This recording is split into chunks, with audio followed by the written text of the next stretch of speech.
Let's talk about Ghost. I was going back and forth for the last 2 days with another YouTuber who thinks anyone who even entertains the idea that there is a such thing as Ghost is a complete nut job.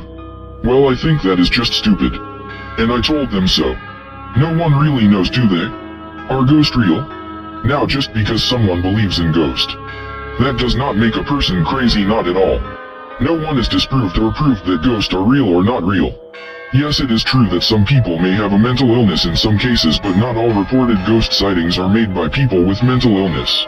And when you have 20 people say they saw the same thing, we need to take a second look and find out what's going on. Ghost stories and tales of human spirits who return after death have been part of human culture for thousands of years. No doubt even ancient humans had tales of ancestors returned from the grave in shocking and terrifying ways. Back then, as today, some people likely dismissed those tales as the products of overactive imaginations or outright lies. Surely that's true in many cases, but with thousands of reported sightings we eventually have to ask ourselves if there is more to this phenomenon. Is it possible that ghosts are real? If we looked hard enough, would we find a scientific explanation? When we look back at a great many of the discoveries throughout human history, it is interesting to note that many of them were considered impossible or outlandish just a few years before they were proven. In a couple of decades, will science be able to prove the existence of ghosts?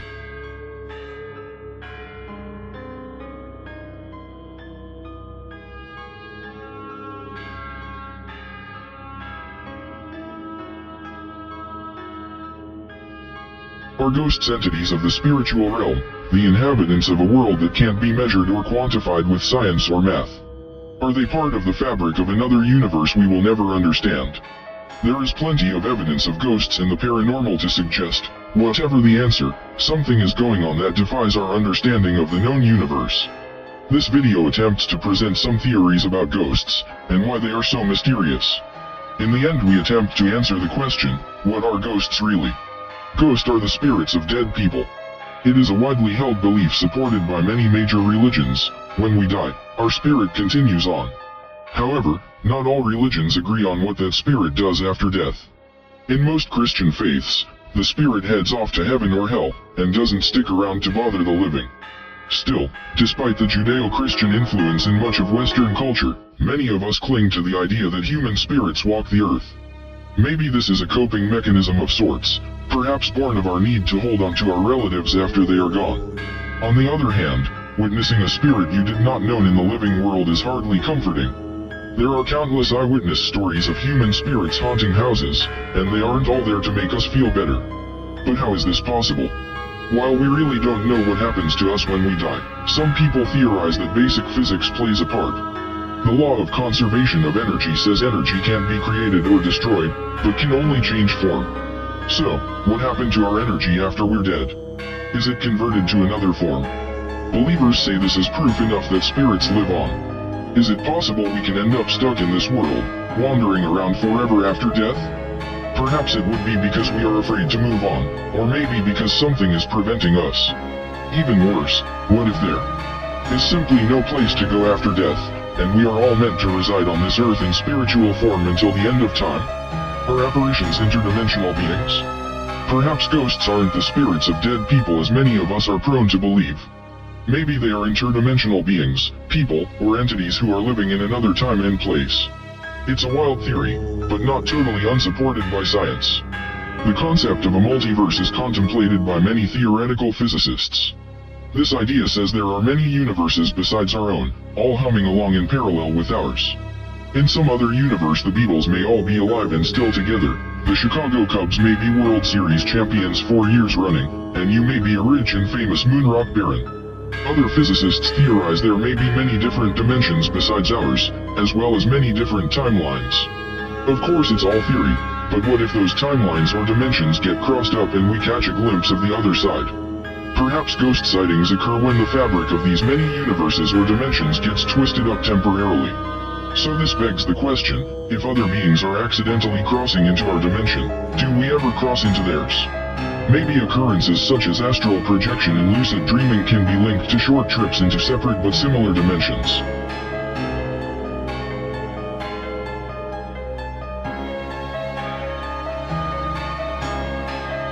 Residual hauntings.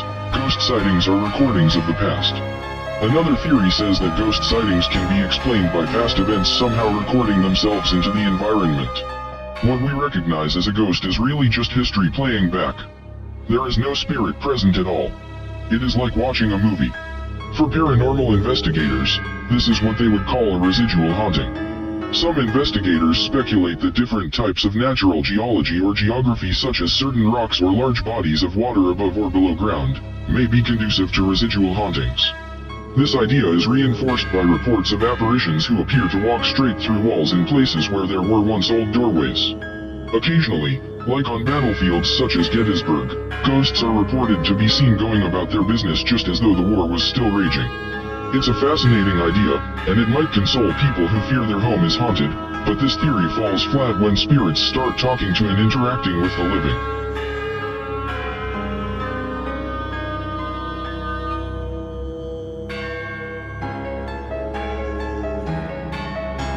Angels and demons. They're another school of thought that says there is no such thing as ghosts. This is comforting news, until you hear the second part of the theory. Ghosts are actually demons or angels manifesting in a manner understandable to humans. That's right, that ghost of Grandpa beside your bed at night might actually be a guardian angel looking down on you, making sure you are safe. Or, those ghosts you see wandering around your house, Grandpa included, may be demons masquerading as human spirits in order to gain your confidence. Yo. That is not a happy thought.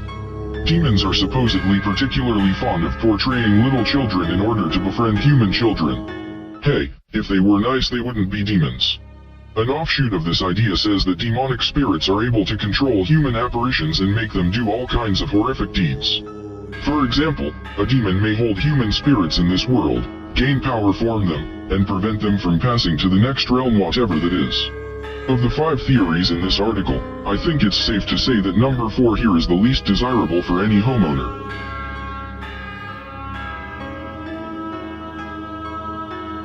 Ghosts are the subconscious mind at work. It's all in your head, man. The simplest explanation for ghosts is that they are purely imagined. It's nice to wrap the whole phenomenon up in a neat little package like this, and some people just prefer to dismiss the idea altogether. Less comforting is the realization that, maybe the ghosts you are seeing aren't real, but perhaps you have greater psychological issues at hand which are causing you to hallucinate. But ghosts can be in your head without your being ill, and without a runaway imagination. Perhaps ghosts and ghostly activities are extensions of the subconscious, either yours or someone else's. Or, maybe, even of a collective consciousness shared by the entire human race. Science has yet to fully understand the powers of the human mind. Who knows what kinds of crazy things we all might be projecting into the world.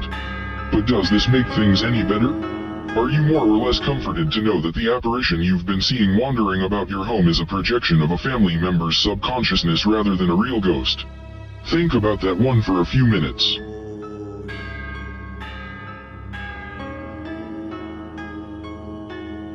Ghosts in your house. If you have ghosts in your house, you have a few choices. 1. You can get on the phone with your doctor and bring in some professionals to deal with the problem. 2. You can pick one or several of the theories in this video and accept the situation. 3. You can cower under your bed every night and make plans to sell your home by day. Personally, I think number 2 makes the most sense. But which of the 5 theories is correct? I suppose that's a matter of opinion, based on an individual's personal view of the world. Until science can come up with some answers, the fact is we just don't know. It seems like paranormal investigation organizations are popping up everywhere now that shows like Ghost Hunters and Ghost Adventures have become so popular. Are we at the dawn of a new age of understanding when it comes to the paranormal? It's an exciting idea, but we'll have to wait and see. Thank you for watching and leave your comments on what you think the truth is. Well, either way, one day we will all find out the truth, won't we? In death. But for now, let's enjoy living.